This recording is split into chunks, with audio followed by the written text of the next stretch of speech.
देखो, एक रिलेशनशिप में सिर्फ प्यार होना काफ़ी नहीं है। प्यार के साथ साथ चाहिए अंडरस्टैंडिंग, मैनेजमेंट, बैलेंस और डेडिकेशन। जिस भी रिलेशन में ये सब होता है उसी को हम आइडियल रिलेशनशिप कह सकते हैं। और ये सब हमें देखने को मिलता है शिव पार्वती जी के रिलेशन में। शिव पार्वती जी सांसारिक और धार्मिक दोनों दृष्टि से परिवार और गृहस्थ जीवन का एक उत्तम आदर्श है। आज है महाशिवरात्रि और शिवरात्रि के दिन ही शिव और पार्वती जी का विवाह हुआ था। तो आज के इस पावन पर्व पर हम डिस्कस करेंगे उनके दाम्पत्य जीवन के बारे में। वैसे तो उनका पूरा जीवन ही आदर्श से भरा हुआ है, लेकिन मैं आज आपको वैसे 5 सूत्र बताऊंगी जो मुझे लगता है कि एक रिलेशन को सक्सेसफुल बनाने के लिए बहुत ज़रूरी है। तो आइए जल्दी से शुरू करते हैं आज के वीडियो को।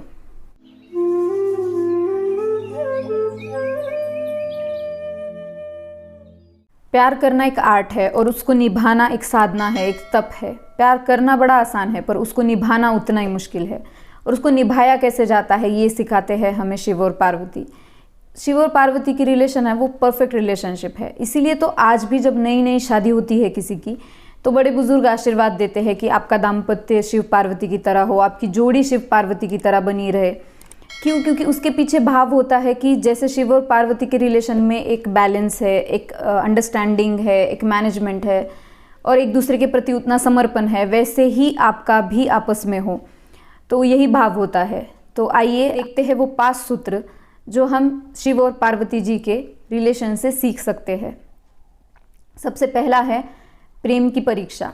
देखो, प्रेम एक साधना है, एक तप है। प्रेम को पाने के लिए भी तपस्या करनी पड़ती है, परीक्षा देनी पड़ती है।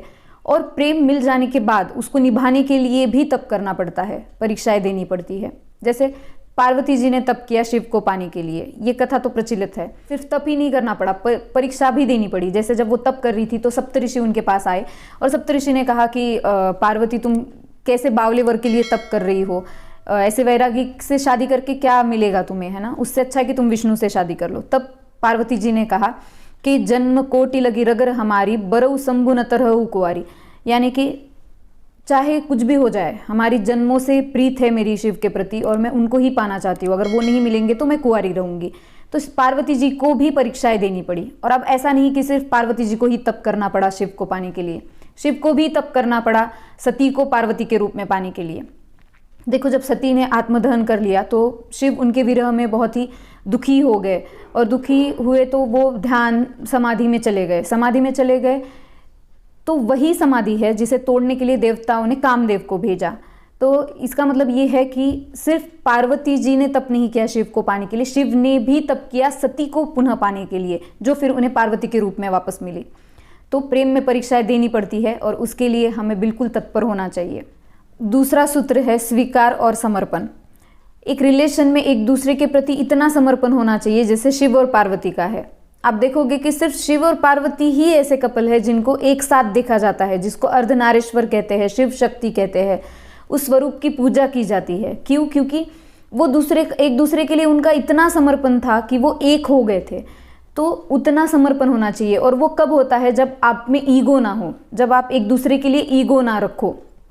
जैसे होता है, देखो 2 लकड़ियां है, तो जब आप उसको एक दूसरे में लपेटने जाओगे तो वो नहीं लिपटी जाएगी। क्यों? क्योंकि उनमें एक रिजिडिटी है, उनमें एक अकड़ है जिसकी वजह से वो एक दूसरे को लिपट नहीं सकते, एक दूसरे को समा कर नहीं ले सकते, अपना नहीं बना सकते। लेकिन वही आप अगर 2 धागों को देखोगे तो वो एक दूसरे में लिपट जाते हैं और ऐसे लिपटते हैं कि वो एक बन जाते हैं। जैसे रस्सियों में देखा है बहुत सारे धागे होते हैं, तो हम उसको एक ही रूप में देखते हैं ना, रस्सी की तरह। तो क्यों? क्योंकि उनमें एक फ्लेक्सिबिलिटी होती है, उनमें कोई वो अकड़ नहीं होती है, उनमें झुकने की क्षमता होती है, एक दूसरे को समा कर लेने की ताकत होती है। तो ऐसा हमारा रिलेशन होना चाहिए जिसमें बिल्कुल ईगो नहीं है, बिल्कुल फ्लेक्सिबल है हम एक दूसरे के लिए। फ्लेक्सिबिलिटी के साथ साथ होना चाहिए स्वीकार, एक्सेप्टेंस। देखो, दुनिया में कोई परफेक्ट नहीं है ना, तो ज़रूरी है कि सामने वाले को हम वो जैसा है वैसा उसको एक्सेप्ट करें। हर रिलेशन में कॉम्प्रोमाइजेस, सैक्रिफाइसेस तो करने ही पड़ते हैं, बट उसमें एफर्ट क्यों नहीं लगता? क्यों? क्योंकि हम जिससे प्यार करते हैं उसके साथ रहना चाहते हैं, तो वो हम प्यार में करते हैं, है ना। ऐसा नहीं कि मान लो स्वीकार करना इसका मतलब किसी में अगर कोई एडिक्शन है, कोई बुरी आदत है तो उसको ना बदले, उसको बदलने की कोशिश करे, लेकिन अपने कंफर्ट के लिए नहीं, उसकी भलाई के लिए। जब ये भाव हो कि उसकी भलाई है उसमें, तब हम वो चीज़ कर सकते हैं। जैसे शिव ने पार्वती जी की शक्ति जागृत की, मतलब पार्वती जी भूल चुकी थी कि वो एक शक्ति है और वो बस अपने आप को एक सामान्य मनुष्य समझने लगी थी। तो शिव ने उनको याद दिलाया कि नहीं, तुम एक शक्ति हो, तुम सिर्फ मनुष्य नहीं हो, तुम जगत जननी हो। तीसरा सूत्र है एक दूसरे का आदर सम्मान करना और एक दूसरे को स्पेस देना। तुलसीदास जी रामचरितमानस में लिखते हैं कि जानी प्रिया आदरु अति कीन्हा, बाम भाग आसनु हर दीन्हा। यानी कि शिव जी पार्वती जी को प्रिय जानकर उनका आदर सम्मान करते थे। देखो, एक रिलेशन में ना रिस्पेक्ट होना बहुत ज़रूरी है, वरना वो रिलेशन ज़्यादा लॉन्ग लास्टिंग नहीं चल सकती। सिर्फ प्यार नहीं, एक दूसरे का आदर सम्मान करना भी उतना ही ज़रूरी है, और सम्मान के साथ साथ उनको अपनी स्वतंत्रता देना भी उतना ही ज़रूरी है। मान लो आप किसी के गले लगे हो, कोई आपके गले लगा, वो कुछ देर के लिए गले लगा हुआ है, तब तक तो अच्छा लगेगा, लेकिन मान लो वो छोड़ ही नहीं रहा है, वो अब आपको बिल्कुल जकड़ के रखा हुआ है उसने, तो कुछ टाइम के बाद आपको इरिटेशन होने लगेगी, है ना। तो उसी तरह सबको अपनी अपनी स्वतंत्रता प्रिय होती है, तो थोड़ा सा उसमें उसको जो चाहिए वो करने की आज़ादी देना, उसको जो चाहिए वो करने की एक स्वतंत्रता देना बहुत ज़रूरी है एक रिलेशनशिप में। जैसे आप देखोगे कि शिव जी जो है वो वैरागी है और वो समाधि में बैठते हैं, तब पार्वती जी उनको स्वतंत्रता देती है कि वो उस समाधि में बैठे रहे, है ना, वो जो वो चाहते हैं वो करे, वो उनको रोकती नहीं है। ये बहुत ज़रूरी है एक रिलेशन में कि एक दूसरे को स्वतंत्रता दी जाए, क्योंकि ना अपनी स्वतंत्रता हर किसी को बहुत प्रिय होती है। एक लिमिट के बाद किसी का इंटरफेरेंस हमें हमारी लाइफ में ना अच्छा नहीं लगता है। Communication and understanding. देखो, एक रिलेशन में ना कम्युनिकेशन क्लियर होना बहुत ज़रूरी है। कई बार क्या होता है कि हम सोचते हैं कि सामने वाले ने अज्यूम कर लेना चाहिए कि हम क्यों दुखी है या हम क्यों नाराज़ है ना, तो वो चीज़ें जो है रिलेशन को कॉम्प्लिकेटेड बना देती है। सामने वाले को कैसे पता चलेगा कि आपके मन में क्या चल रहा है, तो बेहतर है कि आप उसको बता दो, कम्युनिकेशन को क्लियर रखो। उससे क्या होगा कि काफ़ी मिसअंडरस्टैंडिंग होने से बच जाएगी।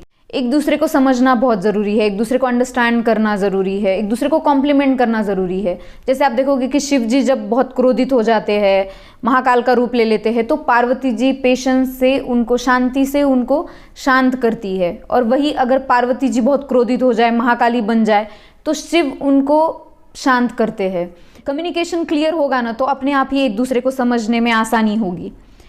देखते हैं पांचवा सूत्र। पांचवा सूत्र है जो मुझे लगता है कि एक रिलेशन के लिए बहुत इंपॉर्टेंट है, वो है एक दूसरे के साथ क्वालिटी टाइम स्पेंड करना, एक दूसरे के साथ टाइम बिताना, एक दूसरे को वक्त देना। ये बहुत ज़रूरी है एक रिलेशनशिप को मजबूत बनाने के लिए। 2018 में हुई एक रिसर्च के हिसाब से जो कपल एक दूसरे के साथ टाइम स्पेंड करते हैं, एक दूसरे को वक्त देते हैं, एक दूसरे के साथ कपल एक्टिविटीज़ करते हैं, उनकी रिलेशन ज़्यादा लॉन्ग लास्टिंग चलती है उनके मुकाबले जो ये सब नहीं करते। जैसे शिव पार्वती बहुत वक्त एक दूसरे के साथ बिताते हैं, वो साथ में खेल खेलते हैं, चौसठ खेलते हैं, कभी कभी शिव जी पार्वती जी का श्रृंगार करते हैं, साथ में नृत्य करते हैं, और शिव जी कभी घूमने जाते हैं तो पार्वती जी को साथ लेकर जाते हैं। हमें कई कथाएं सुनने को मिलती है जहाँ पार्वती जी ने शिव जी से प्रश्न पूछे हैं और शिव जी ने उसका उत्तर दिया है, कथाएं सुनाई हैं। तो इस तरह वो एक दूसरे के साथ अच्छा वक्त बिताते हैं, हंसी मजाक करते हैं, और एक रिलेशनशिप के लिए ये बहुत ज़रूरी है, एक फ्रेंडशिप होना बहुत ज़रूरी है। तो ये सब हमें शिव पार्वती के रिलेशन से सीखने को मिलता है कि एक दाम्पत्य जीवन कैसा होना चाहिए। महाशिवरात्रि के पर्व पर इस वीडियो को मैं शिव और पार्वती के चरणों में समर्पित करती हूँ। आई होप कि आपको वीडियो पसंद आया होगा। अगर बात अच्छी लगी हो तो ले लो, नहीं तो जाने दो। और अगर सच में बात अच्छी लगी है तो इस पे मनन चिंतन ज़रूर करें, मेरे चैनल को सब्सक्राइब करें, औरों को भी इस वीडियो को शेयर करें अगर आपको पसंद आया है तो। Thank you. मिलते हैं नेक्स्ट वीडियो में।